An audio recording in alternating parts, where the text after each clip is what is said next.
നമസ്കാരം. ഇന്നത്തെ ഈ ബിസിനസ് സ്റ്റാർ പരിപാടിയിലേക്ക് കേരള വിഷൻ പ്രേക്ഷകരെ ഏവരെയും തന്നെ സ്വാഗതം ചെയ്യുന്നു. ഇന്ന് ഞങ്ങൾ എത്തിയത് ട്രിവാൻഡ്രത്തിലാണ്. ഒത്തിരി നല്ലവരായ മലയാളികൾ വ്യത്യസ്ത രീതിയിൽ ബിസിനസ് ചെയ്തുകൊണ്ട് അല്ലെങ്കിൽ സത്യസന്ധത പുലർത്തിക്കൊണ്ട് നല്ല ബിസിനസ് ചെയ്യുന്ന അല്ലെങ്കിൽ നല്ല പ്രൊഫഷനിലുള്ള മലയാളികളെയാണ് നമ്മൾ കാഴ്ചവെക്കുന്നത്.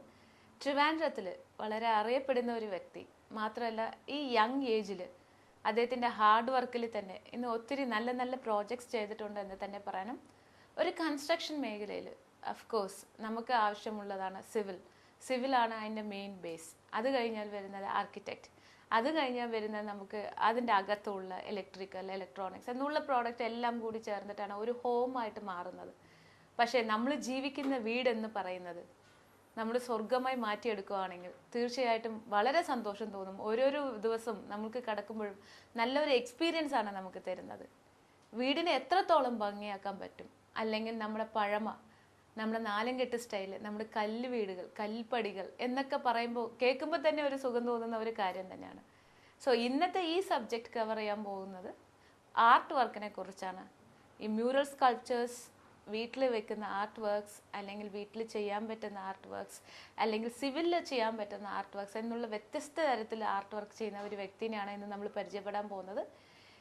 ഇന്ന് ആ വ്യക്തി നമ്മോടൊപ്പം ഉണ്ട്. എന്തായിരുന്നാലും നിങ്ങൾക്ക് വേണ്ടി മിസ്റ്റർ രാജേഷ് MRനെ ഞാൻ സ്വാഗതം ചെയ്യുന്നു. നമസ്കാരം. സോ നേരത്തെ തന്നെ ഞാൻ പറഞ്ഞായിരുന്നു ഒരു യങ് മാൻ എന്ന് പറഞ്ഞുകൊണ്ട്, ബിക്കോസ് ഇന്നത്തെ കാലഘട്ടത്തിൽ നമ്മൾ കാണാൻ പറ്റുന്നത് ഇത്രയും വളരെ ചുരുങ്ങിയ പ്രായമുള്ള വ്യക്തികൾ വളരെ ഫ്രീക്ക് ഔട്ടായിട്ടോ അല്ലെങ്കിൽ സമയം കളഞ്ഞുകൊണ്ട് ഒത്തിരി പേരുണ്ട് നമ്മുടെ കേരളത്തിൻ്റെ അകത്ത് തന്നെ. സോ യങ് ജനറേഷന് ഒരു എക്സാമ്പിൾ സെറ്റ് ചെയ്തുകൊണ്ടാണ് ഇന്ന് രാജേഷ് വർക്കൊക്കെ ചെയ്യുന്നത്. സോ നമ്മുടെ വർക്കിനെ കുറിച്ചും എന്തൊക്കെ പ്രോജക്ട്സിനെ കുറിച്ചും നമ്മൾ ചെറുപ്പം തൊട്ട് വരാം. ബിക്കോസ് ഒരു ബിസിനസ് മാനായിട്ട് മാറുക അല്ലെങ്കിൽ ഒരു പ്രൊഫഷണലായി മാറുക എന്ന് പറയുന്നത് സ്വന്തം ഒരു മനുഷ്യൻ്റെ ഉള്ളിൽ നിന്ന് വരുന്നത് ഒരു പാർട്ടുണ്ട്. ബട്ട് അഫ്കോഴ്സ് പുറത്തത്തെ ആൾക്കാരുടെ ഇൻഫ്ലുവൻസ് അല്ലെങ്കിൽ അവരുടെ ഒരു നല്ല ഒരു അഡ്വൈസ് എന്നുള്ളത് കൊണ്ടാണ് നല്ല നല്ല വ്യക്തികൾ പുറത്ത് വരുന്നത്. അപ്പോൾ നമുക്ക് വീടിനെ കുറിച്ചും ജനിച്ച സ്ഥലത്തിനെ കുറിച്ചും അവിടെ നിന്നേ തുടങ്ങാം. എവിടെയാണ് ജനിച്ചത്?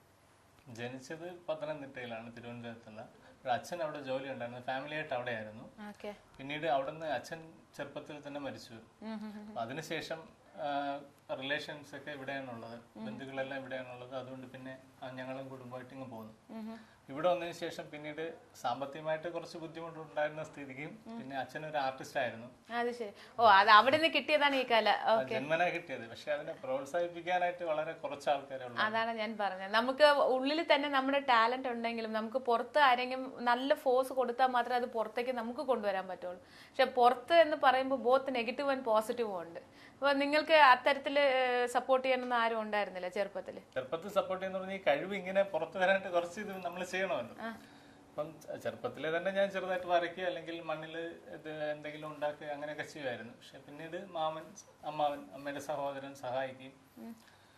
അവിടുന്ന് ഇങ്ങനെ കുറേശ്ശെ പഠിത്തവും അതിനിടയിൽ കൂടെ ഇതും ചെയ്ത്.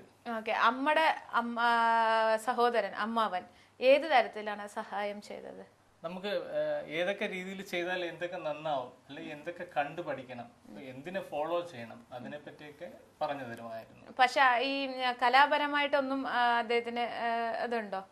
അദ്ദേഹത്തിന് കലാപരമായിട്ട് കഴിവില്ലെങ്കിലും അതിനെ വിലയിരുത്താനും മുമ്പോട്ട് കൊണ്ടുപോകാനുള്ള ഒരു സപ്പോർട്ട് ചെയ്യാനായിട്ടും കഴിയും. അതാണ് ഏറ്റവും അത്യാവശ്യം അല്ലെങ്കിൽ ആവശ്യമുള്ള കാര്യം. ബിക്കോസ് ഒരാൾ ചെയ്യുന്ന ഒരു ചെറിയ ഒരു കാര്യമാണെങ്കിൽ അതിൽ ഉള്ള ആ നന്മയെ കുറിച്ചും അല്ലെങ്കിൽ അതിൽ കാണുന്ന നല്ലതിനെ കുറിച്ചും മനസ്സിലാക്കാനുള്ള മറ്റൊരു മനുഷ്യനിരിക്കുമ്പോഴാണ് ആ വ്യക്തി വിജയിക്കുന്നത്. അപ്പൊ അങ്ങനെയാണ് ഒരു അമ്മാവൻ നല്ല ഗൈഡൻസ് ആയിട്ട് അല്ലെങ്കിൽ നല്ല ഒരു ഗൈഡായിട്ട് നിങ്ങളുടെ ജീവിതത്തിൽ ഉണ്ടായിരുന്നത്. പിന്നെ ഈ കലാപരമായിട്ട് എന്ന് പറയുമ്പോൾ അച്ഛൻ ഏത് തരത്തിലുള്ള ആർട്ടിസ്റ്റ് ആയിരുന്നു? അച്ഛൻ പെയിന്റിങ്ങുകളാണ് ഏറ്റവും കൂടുതൽ, സ്കൾപ്ചർ ഒന്നും ചെയ്യാറില്ല. അല്ലാതെ വേറെ ശില്പങ്ങൾ അങ്ങനെയുള്ള പെയിന്റിങ് മാത്രം. പിന്നെ എഴുതുമായിരുന്നു. പെയിന്റിംഗ് എന്ന് പറയുമ്പോൾ നമുക്ക് വാൾ പെയിന്റിംഗ് ഉണ്ട്, ഫാബ്രിക് പെയിന്റിംഗ് ഉണ്ട്, അല്ലെങ്കിൽ തന്നെ വ്യത്യസ്തമായ ഗ്ലാസ് പെയിന്റിങ്സ് ഉണ്ട്. ഏത് തരത്തിലുള്ള പെയിന്റിംഗിലായിരുന്നു അച്ഛൻ? വാൾ പെയിന്റിങ്ങും പിന്നീട് ഓയിൽ പെയിന്റിങ്ങും ചെയ്യും. Oil painting, okay. അതിലായിരുന്നു അച്ഛൻ സക്സസ്ഫുൾ ആയി നിന്നുണ്ടായിരുന്നത്. പിന്നെ ഇവിടെ ട്രിവാൻഡ്രത്തിൽ വന്ന ശേഷം സാമ്പത്തികമായിട്ട് വളരെ ബുദ്ധിമുട്ട് അനുഭവിച്ചു എന്നാണ് പറഞ്ഞത്. ആ കാലഘട്ടത്തിൽ, നിങ്ങളുടെ സ്കൂൾ പഠിക്കുന്ന കാലഘട്ടത്തിൽ അന്ന് പൈസ സമ്പാദിക്കുക എന്ന് പറയുന്നത് ഒരു വലിയ ഘടകമായിട്ട് തന്നെ ഉണ്ടായിട്ടുണ്ടാവുമല്ലോ.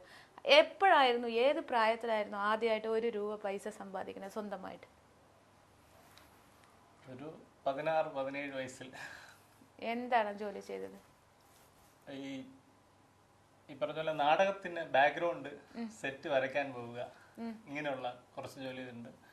പിന്നീട് ഇലക്ഷന്റെ ഇതിനു വേണ്ടിയിട്ട് ഓൾ എഴുതാനും അങ്ങനെയൊക്കെ കുറച്ച് വർക്കുകൾ ചെയ്തിട്ടുണ്ട്. നാടകത്തിന്റെ ബാലയുടെ അങ്ങനെയുള്ള വർക്കുകൾ ചെയ്തിട്ടുണ്ട്.